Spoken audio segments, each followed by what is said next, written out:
여러분 법요집 53페이지 펴시기 바랍니다.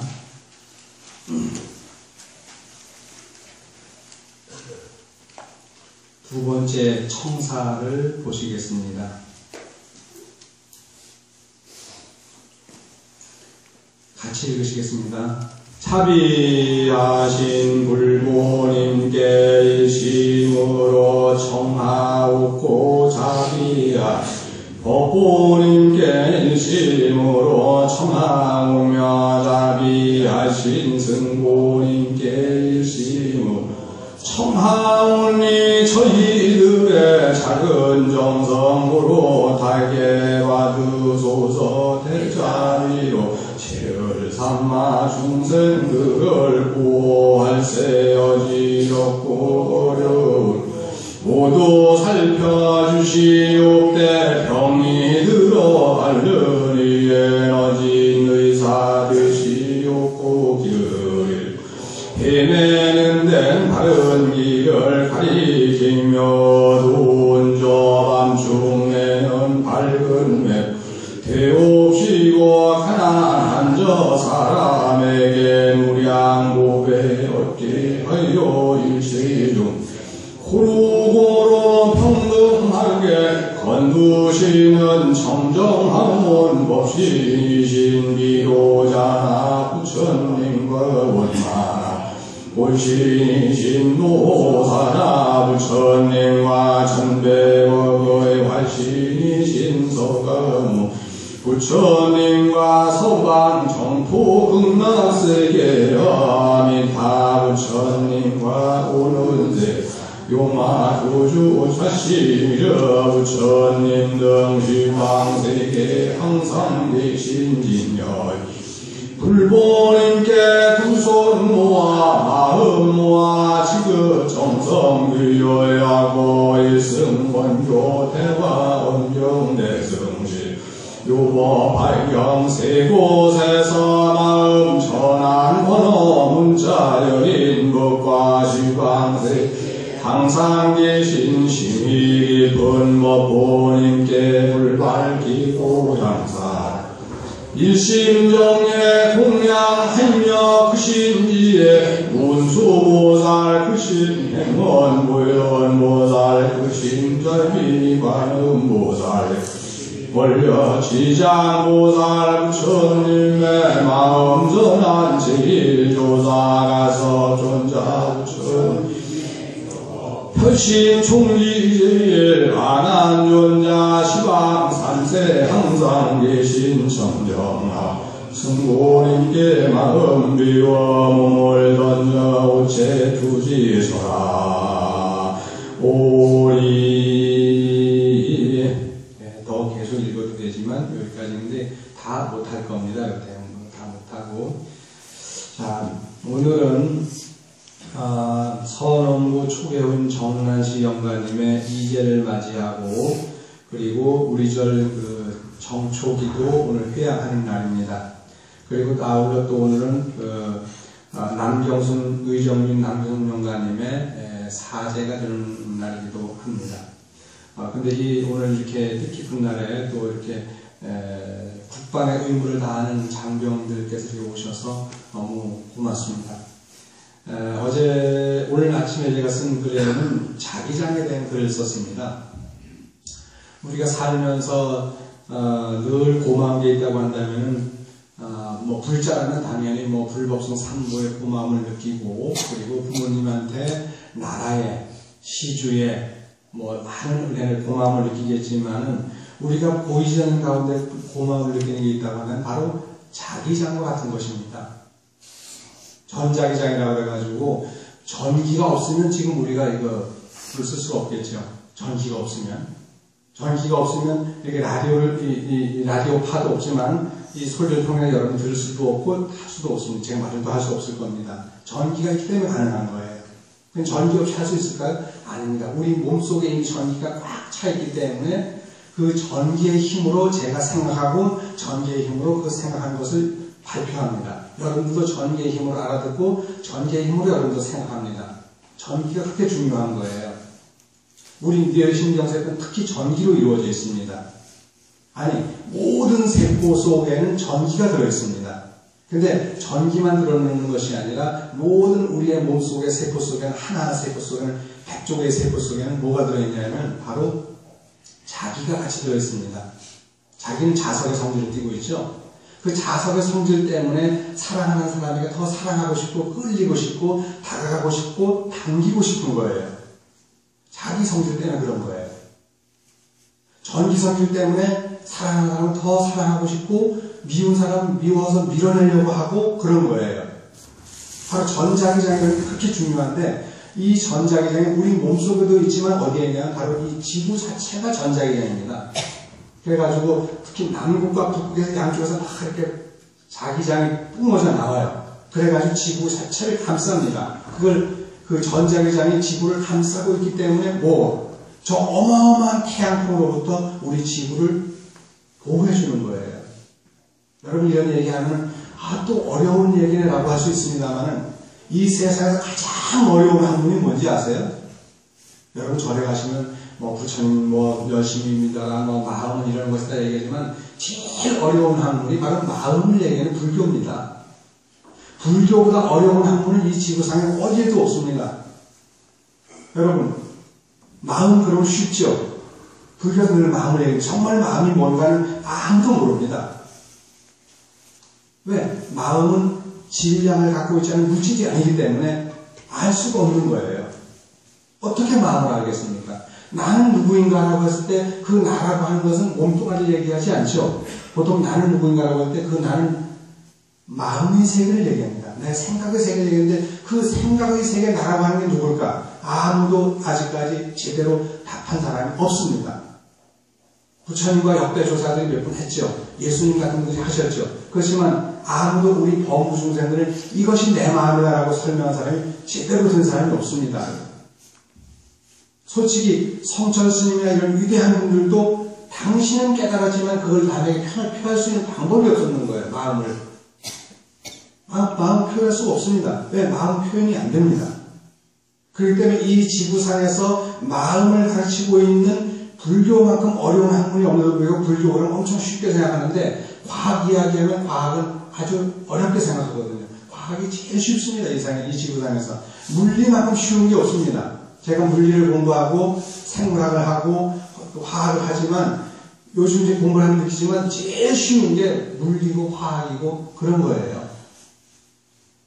근데 이런 얘기하면 또 어려운 얘기 하는데 사실은 이 몸뚱아리 자체가 과학이고 이 몸뚱아리 자체가 불교입니다. 이 몸뚱아리를 떠나서 불교를 찾을 수 없고 이 몸뚱아리를 떠나가지고 과학을 찾을 수가 없습니다. 이 몸뚱아리 자체가 자기장으로 돼 있고 이 몸뚱아리만이 아니라 이 지구 자체가 자기장으로 돼가지고 자기장이 나와서 외부로부터 오는 모든 태양풍을 다 막아주는 거예요. 여러분 대기가 없다고 생각해 보세요. 정말 앞으로 제가 그전에 얘기했습니다. 지금은 우리가 서울이나 있는데 수도권 같은 데는 땅값이 비싸잖아요. 아파트 한 채에 강남 이쪽에 높은 데는 몇십억씩도 가지 않습니까? 아파트 한 채에도. 아파트 한 채가 아니라 한 호지요. 한 호에. 한 동도 아니고 한 호에 몇십억씩도 갑니다. 50평대, 80평대 같은 경우는 막 굉장히 비싸죠. 그런데 그렇게 우리가 땅이라고 하는 공간을 엄청 중요하게 따지는데 무엇을 안 따지냐면요. 무엇을 안 따지냐면 공기를 잘 안 따집니다. 이 허공의 공기를 잘 안 따집니다. 여기서 여기까지는 내 공기인데 이런 게 없어요. 그냥 함께 공유하는 거예요. 이 땅보다 앞으로 더 소중한 게 뭐냐면 물과 공기입니다. 물과 공기가 땅보다 더 소중할지 모릅니다. 앞으로는요. 물과 공기 값이 땅덩어리보다 더 비싸가지고 땅 한 평에 만약에 10만 원을 한다 그러면 공기나 물은 하루를 먹을 수 있는 양에 비해 양을 따져가지고 엄청나게 비싸게 나올 겁니다. 그만큼 우리는 오히려 소중한 것을 잊어버리고 사는데 우리가 땅 하늘에 올라가면 비행기 타고 올라가면 땅 안 디디고도 24시간 날아다닐 수 있습니다. 그런데 공기가 없다면, 하늘에서나 여기서나 공기가 없다고 그러면 단 우리는 1분도 숨을 쉴 수가 없습니다. 살아있을 수 없습니다. 그만큼 공기가 중요한데, 공기 중에 뭐가 있냐면 전자기장이 들어있습니다. 몸에도 지구에도 땅덩어리에도 돌멩이에도 나무에도 모든 존재는 다 전자기장이 있는데, 특히 이 공기 중에 많이 들어있죠. 그래서 태양풍을 막아주는데 엄청 고마운 겁니다. 그래서 저는 오늘 아침에 이 세상에 정말 고마운 게 있었네. 바로 우리 지구 환경이네. 근데 오늘 장병들을 보니까 장병들이 너무너무 고마운 거예요. 왜? 이 장병들이 자기장 역할을 해주지 않는다면 우리는 살 수가 없습니다. 장병들이 자기장 역할을 하면서 국토 방위에 힘을 써주니까 우리가 편안하게 우리의 자리에서 생업에 종사할 수 있고 살아갈 수 있는 거예요. 우리 국군 장병들 위해서 박수 한번 쳐드리십시오. 너무 고마운 일이죠. 우리의 자녀들이지만 우리 자녀들이 이렇게 가서 국방의 임무를 다룬다는 게 얼마나 멋지고 자랑스럽습니까? 참, 저 너무너무 고맙고 자랑스러운 거예요. 저는 아직 아들, 딸 낳아본 적은 없지만 너무너무 자랑스럽습니다. 이 장병들이 없으면 우리는 마음 먹고 살 수가 없을 거예요. 더구나 우리는 남북이 대치되어 있는 상태잖아요. 그것처럼 전자기장이라고 하는 것이 없다고 한다면, 이 기후가 없다고 한다면, 대기권이 없다고 한다면 우리는 단 하루도 살 수가 없습니다. 그 소중한 것을 부처님께서는 이미 말씀해 주셨습니다. 어디에서? 아민타경 속에서 말씀하셨습니다. 여기는 한번 보세요. 자비하신 불보님께 일심으로 청하고 자비하신 법보님께 일심으로 청하오며 자비하신 승보님께 일심으로 청하오니 저희들의 작은 정성 오롯하게 받으소. 누구를 청하냐? 부처님과 부처님의 가르침과 스님들을 청하는 거예요. 그 삼보라고 하는데, 부처님은 뭐예요? 부처님은 깨달으신 분이시죠. 법은 뭐예요? 법보는 뭐죠? 부처님께서 깨달으신 그 진리인데 사실은 부처님의 것이 아니고 온 우주의 진리입니다. 바로 자기장이라든가 전기장이라든가 이런 중력이라든가 마찰력이라든가 이런 이 주위 환경 속에, 지구 환경 속에 함께 우리를 보호해주는 그러한 그 자연의 법칙이 바로 법보입니다. 법보라고 하면 부처님이 말씀하신 건 법보가 아니에요. 법보라고 하는 것은 이 세상의 이치를 부처님이 말씀하셨고, 내가 깨달았으니까 깨달은 얘기만 하신 게 아닙니다. 부처님 깨달은 얘기는 깨달은 대로 있지만 그 깨달은 내용 속에는 바로 우리들의 삶의 이야기가 들어있습니다. 우리의 삶의 이야기가 바로 법보입니다. 그래서 제가 엊그제 불성에 대해 쓴 적이 있어요. 일체 중생이 다 불성이니까 일체 중생들은 뭐가 들어가요? 사람 중생으로 들어가요? 안 들어가요? 사람 중생으로 들어갑니다.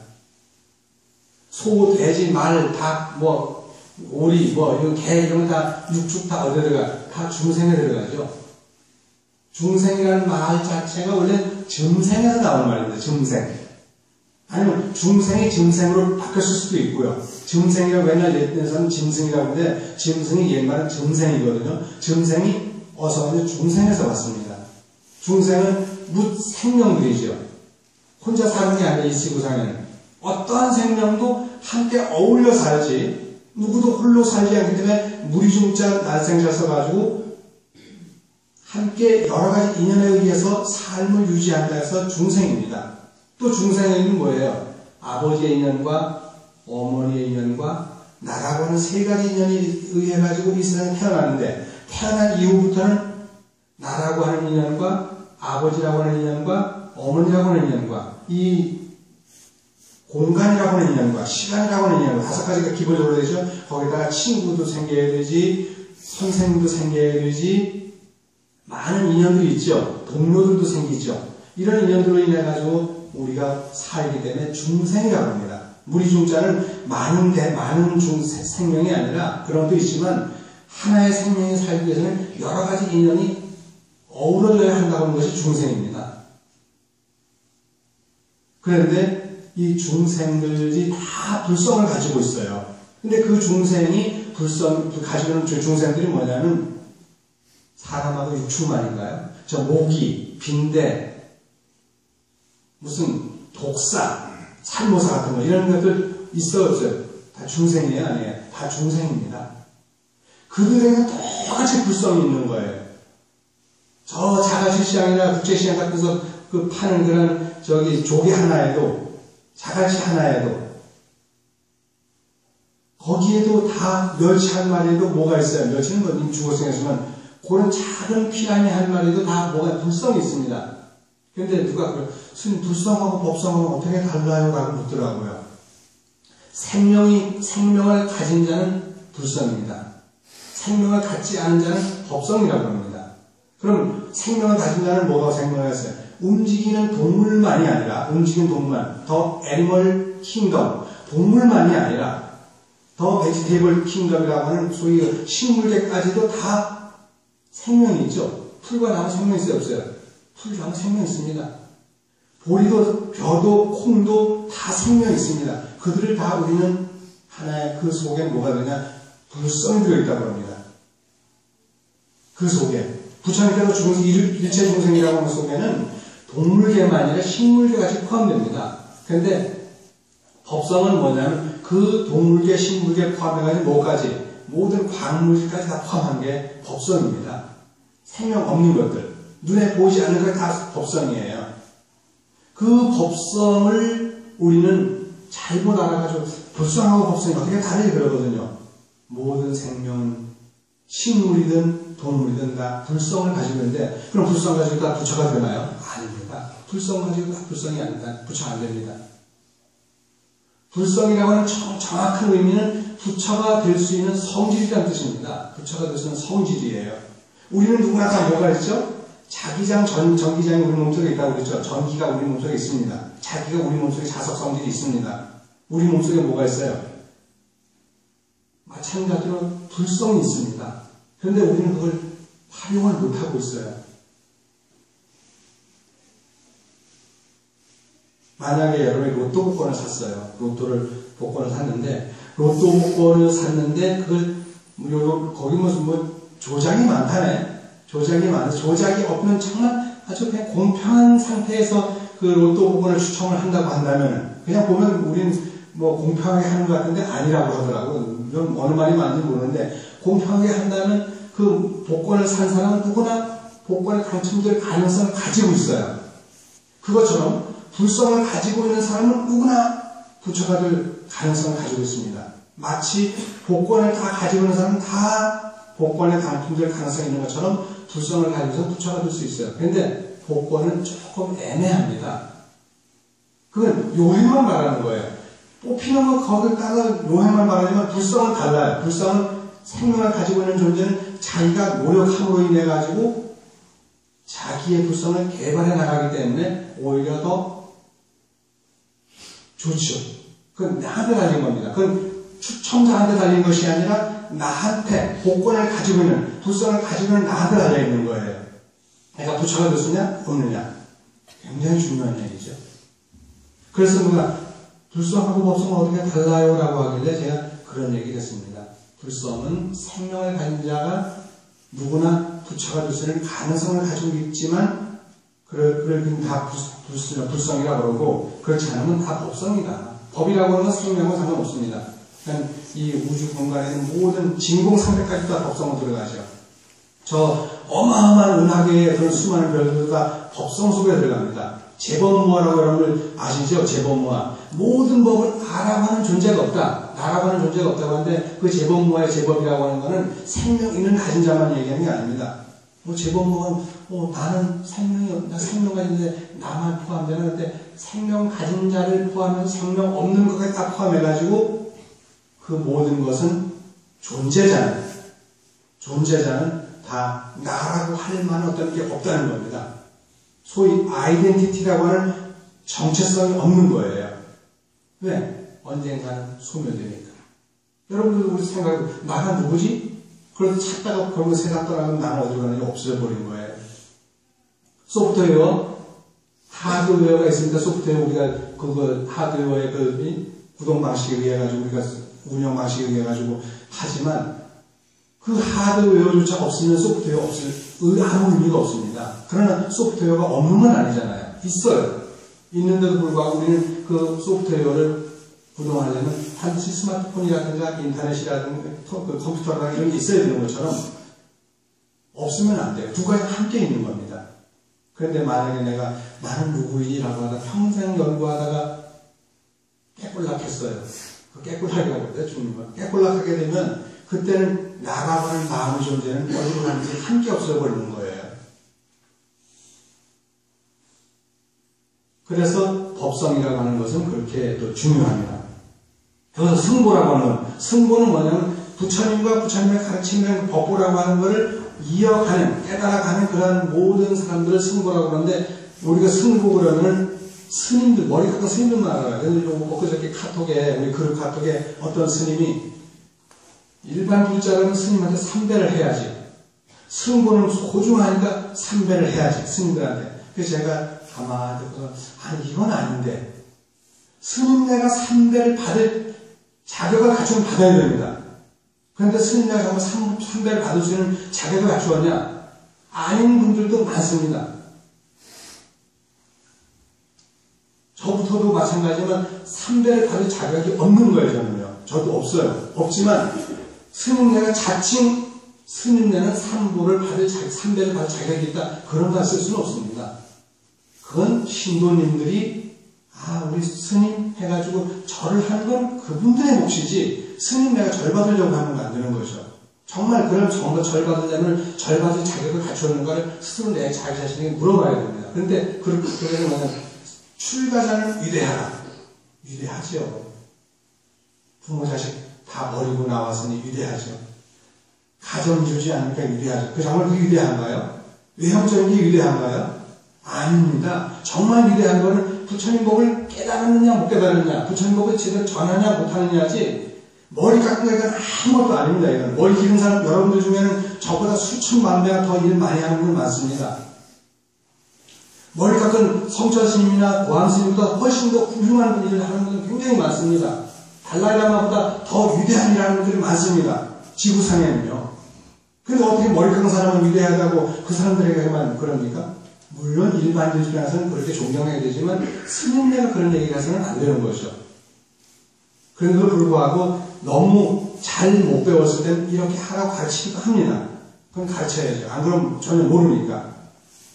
그런데 그 스님이 그룹 카톡에서 삼보를 하는 이유를 갖다 했는데 뭐냐면, 첫째는 부처님께 하는 절이고, 둘째는 가르침에서 하는 절이고, 셋째는 스님들 하는 절인데, 그 스님을 만나면 그 스님한테 3번을 그래서 하는 거예요. 정말 스님들한테 한 번만 하면 되지 왜 3번씩 하라고 해요? 우리나라에서는 3번 하는 거예요. 중국이나 어디 다른 데 미얀마 이런 데 가면 스님들은 3번 안 합니다. 한 번밖에 안 합니다, 사실은. 전 세계 불교가 3배 하는 건 우리나라밖에 없는 거예요. 근데 그 부처님한테 절하면 되고, 부처님 가르치면 잘하면 되지 왜 스님네가 3번을 다 해요? 이유가 있습니다. 왜? 스님네는 부처님의 법을 전해왔고 부처님의 그 행을 그대로 실천해오기 때문에 삼보를 대역하는 사람이기 때문에 3배를 받을 자격이 있어요. 그런 분들은요. 당연히 있죠. 여기서 승보님께 일심을 청하라고 했습니다. 저희들의 작은 정성 오롯하게 받으소라고 하는데, 부처님께 절을 하는 것도 삼보에 절하는 것이고, 부처님 가르침에 경전을 놓고서 우리는 어떤 사람들은 경전을 이렇게 하고 매일 경전에 대고 절을 합니다. 경전에 대고 절을 해요.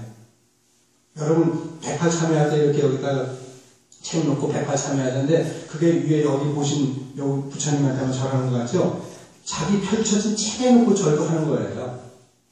그리고 누구한테 절하죠? 바로 자기 자신에게 절하는 겁니다. 바로 자기 자신에게. 내 자신을 떠나서 승부는 존재하지 않습니다. 승부가 누구죠? 머리 깎은 사람은 승부가 아니라 여러분 다 불교를 믿는 사람은 다 승부입니다. 승단 안에 불법성 삼보의 삼보 중에서 교단 내에 대한민국 조계종이든 무슨 교단 내에 교적을 갖고 있는 모든 분들은 다 승보입니다.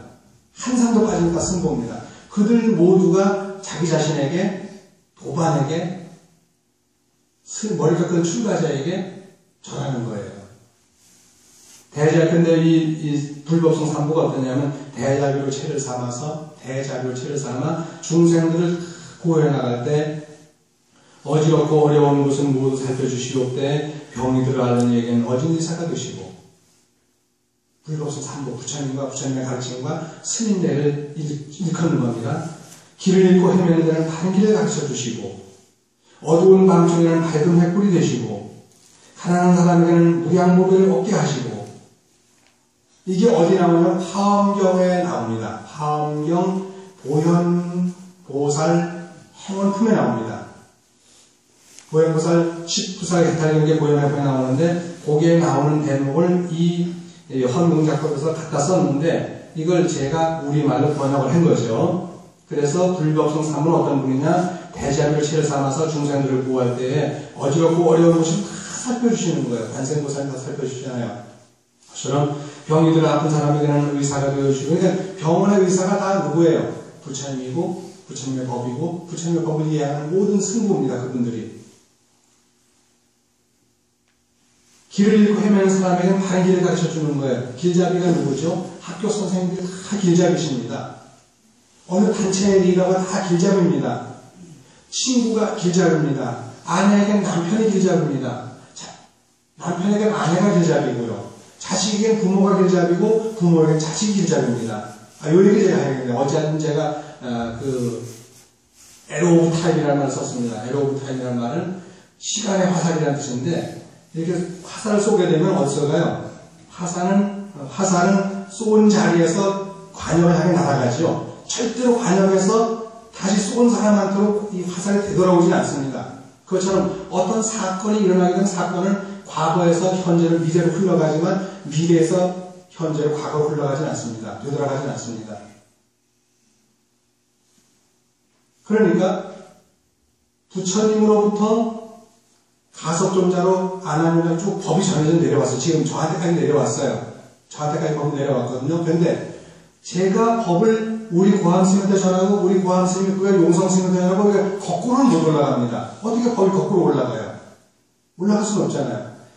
할아버지가 아버지를 낳고 아버지가 나를 낳고 내가 내 자식을 낳고 내가 내 자식이 내 손자를 낳고 이렇게 내려가긴 하지만 어떻게 손자가 아들을 낳고 아들이 아버지를 낳고 아버지 나를 낳고 내가 아버지를 낳고 아버지가 할아버지를 낳겠어요? 안 되잖아요.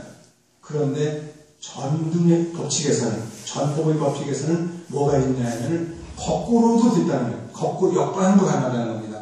내가 정말 제대로 잘 살면 누가 돋보여요? 내 스승님이 돋보이죠. 내가 정말 멋지게 훌륭한 일을 하게 되면 누가 돋보여요? 내 부모가 돋보입니다. 그것이 바로 상호교류의 법칙입니다. 상호교류의 법칙이에요. 그래서 우리가 자식을 낳아도 자식이 훌륭한 자식이 될수록 끊임없이 노력하고 도와주는 게 그 자식이 부모를 돋보이게 하기 때문에 그렇습니다. 자손들이 조상을 돋보이게 하는 겁니다. 여기 모셔진 유패나 영정도 모셔지지만 저분들이 돋보일 수 있는 것은 저분들의 자녀들이 정말 열심히 멋지게 살아가면 저분들이 돋보이는 거예요. 저희 아버지, 저희 어머니, 저희 할아버지, 저희 할머니, 그 모든 분들이 제가 어떻게 하느냐에 따라 가지고 더 돋보일 수 있는 거였죠. 불교는 그런 걸 가르치는 겁니다. 불교는 그 무슨 다른 거 가르치는 게 아니라 뭐 스님들 한테 오면 3배 절해 이거 가르치는 게 아닙니다. 정말 그러기 때문에 우리가 부처님한테 절을 하고 그런 걸 가르치는 스님들한테 우리가 절을 하는 거예요. 너무 그런 가르침을 아무나 안 하지 않습니까? 그래서 부처님의 가르침은 참으로 위대하다는 거죠. 그래서 어두운 밤중에는 밝은 횃불이 되시고 그리고 가난한 사람에게는 무량보배를 얻게 하시면서 모든 중생을 다 고루고루 평등에 거두시는 법신 지효자나 부처님이 계시는가 하면 원만 모신 노사나 부처님이 계시고 천백화신 서가모니 부처님이 계시고 서강전도 흥나석의 아무리 다 부처님이 계시고 오는 세상에 용화하고 미륵 부처님이 계시고 그렇게 되는데 여기까지만 보겠습니다. 여기서 우리가 그런 걸 얘기합니다. 기독교에는 예수님이 계시는데 예수님이 하신 말씀이 신약이지 않습니까? 사실 요즘 우리가 기독교를 제대로 연구하면 제 우즈벡에게는 조주 스님이라고 제 후배가 한 15년 후배가 있습니다. 그런데 그 스님이 우즈베키스탄에 한 20년째 좀 살고 있는데 그 우즈베키스탄에서 그 스님이 보내는 그러한 그룹 카톡의 얘기를 보면은 우리가 정말 불교를 새롭게 알아야겠구나라고는 많이 생각합니다. 뿐만 아니라 기독교까지도 우리는 새롭게 알아야 됩니다. 지금까지 모든 기독교의 교리는 어디서 왔냐면 바로 조로아스터교에서 온 겁니다. 짜라투스트라라는 이렇게 하면 짜라투스트라가 있잖아요. 그 조로아스터, 짜라투스트는 같은 말입니다. 근데 조로아스터라고 하는 거기서 나오는데 그 한 마디도 빠지면 신구약이 만들어지지 않습니다. 특히 구약은 안 만들어집니다. 조로아스터에서 온 거예요. 그리고 몇 세기까지? 적어도 6, 7세기경까지, 4, 5세기경까지는 예수님이 세상 떠나고 한 4, 500년까지는 예수교라는 게 없었습니다. 바울교는 있었지만 예수교가 없었습니다. 바울의 가르침 뿐이었어요. 그런데 어떻게 중간에 된 것이 그 성 아우구스티누스가 뭘 만들었습니까? 성서를 집대산하죠. 여기저기 흩어져 있던 고린도전서라든가 무슨 고린도 후서라든가 이런 이 작은 그런 이 쪼가리 된 그러한 문헌들을 모아가지고 신약 성서를 또 만들어냅니다. 그래서 지금 예수교가 생기면 그 이전에는 바울교밖에 없었습니다. 근데 이 친구가 쭉 해오는 얘기를 들어보니까 거기서 뭐냐면 불교에는 기독교에서는 예수님이 누구의 대역자예요? 하나님의 대역자잖아요. 근데 하나님의 가르침을 예수는 전하는 것뿐이에요. 근데 불교는 서가모니 부처님이 깨달으신 진리가 뭐냐? 바로 옛 부처님이 깨달으신 진리인데 옛 부처님이 누구냐? 여기서 말하는 노사나 부처님이나 비로자나 부처님이나 아미타 부처님이나 자신미륵 부처님은 오는 세상이라고 하지만 이런 분들의 가르침이 바로 서가모니 부처님에 와가지고 체계화된 것뿐이에요. 하나님이 불교에서는 비로자나 부리고 노사나 부리고 아미타 부리고 서가모니 부처님은 예수님과 같은 분이에요. 그렇게 보시면 됩니다. 어쨌든 여러분들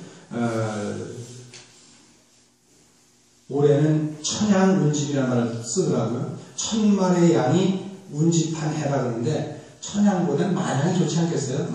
만 마리의 양이 운집하는데 만양은 우리 그냥 말하면 마냥 좋잖아요. 마냥 좋은 거예요. 올해는 정말 마냥 좋은 해가 되기를 진심으로 빌겠습니다. 그러니까 천양이 좋은 게 아니라 마냥 좋은 거. 우리 정말 참 마냥 좋아 그러잖아요. 그냥 우리 순수함을 마냥 좋은 그런 한 해가 되시기를 만들어가세요. 여러분 성불하십시오.